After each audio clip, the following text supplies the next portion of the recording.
इस न्यूज के प्रायोजक है स्वामी विवेकानंद उच्च माध्यमिक विद्यालय फलासिया।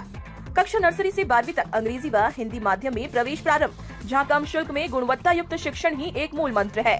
तहसील मुख्यालय का 29 वर्षों से सेवा दे रहा एकमात्र विद्यालय, जहां पर कृषि विज्ञान संकाय, विज्ञान संकाय, कला संकाय, जहां हर वर्ष जिला स्तरीय पर 100% परिणाम देने के साथ ही सत्र 2024 में कक्षा 10th और 12th का बोर्ड परीक्षा परिणाम सर्वश्रेष्ठ रहा है। एक नजर में देखें। संपूर्ण सुविधाओं से सुसज्जित शांत वातावरण व अनुभवी अध्यापकों सहित पूरा परिसर सीसीटीवी कैमरे में कैद एवं छोटे बच्चों के लिए घर जैसा वातावरण सहित दूर दराज से आने वाले बच्चों के लिए बस सुविधा भी उपलब्ध है। अन्य विद्यालय में प्रवेश लेने से पूर्व एक बार यहां पर विजिट अवश्य करें। संपर्क करें उमेश पुरी गोस्वामी, मोबाइल नंबर 7568787301। लोकसभा अध्यक्ष ओम बिरला ने कहा, देश आगे बढ़ता रहेगा क्योंकि पीएम मोदी ने तीसरी बार सरकार बनाई है। हम कोशिश करेंगे कि राज्य और केंद्र सरकार मिलकर काम करती रहे। मुझे खुशी है कि एक निजी और सार्वजनिक दोनों क्षेत्रों में निवेश भारत में आ रहा है।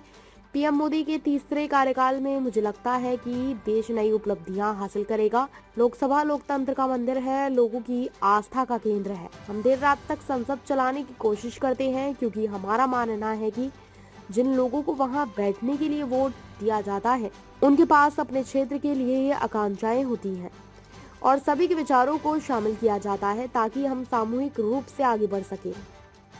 हारोड़ती क्षेत्र ये हमारे सामाजिक राजनीतिक छात्र जीवन से हम यहाँ पर ही सब कुछ हमने अनुभव किया, यहीं सीखे।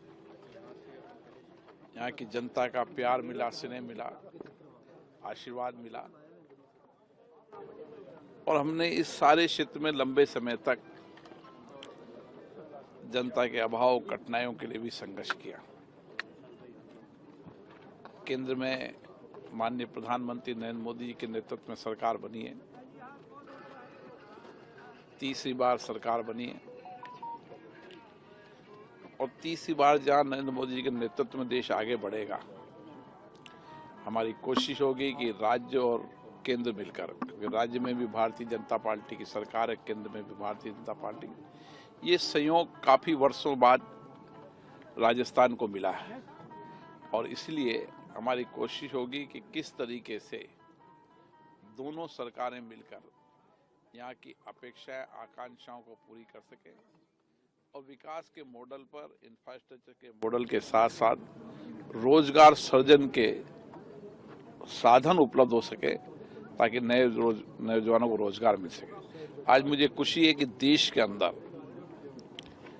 नए प्राइवेट सेक्टर, हर सेक्टर के अंदर जिस तरीके की प्राइवेट सेक्टर के अंदर, निजी क्षेत्र के अंदर लोग भारत में इन्वेस्टमेंट कर रहे हैं और दुनिया के देश भी भारत में इन्वेस्टमेंट करने के लिए जिस तरह की उत्सुकता है, आने वाले समय में इन सभी सेक्टरों के अंदर निश्चित रूप से नौजवानों को रोजगार मिलेगा और भारत को हम पर्यटन की दृष्टि से भी दुनिया का, आज भी हमारी सांस्कृतिक विविधताएं, हमारी अलग अलग हमारी भौगोलिक स्थिति के कारण दुनिया के पर्यटक यहाँ पर आते हैं। तो ऐसे बहुत सारे सेक्टर हैं जिसमें भारत देश लगातार आगे बढ़ रहा है।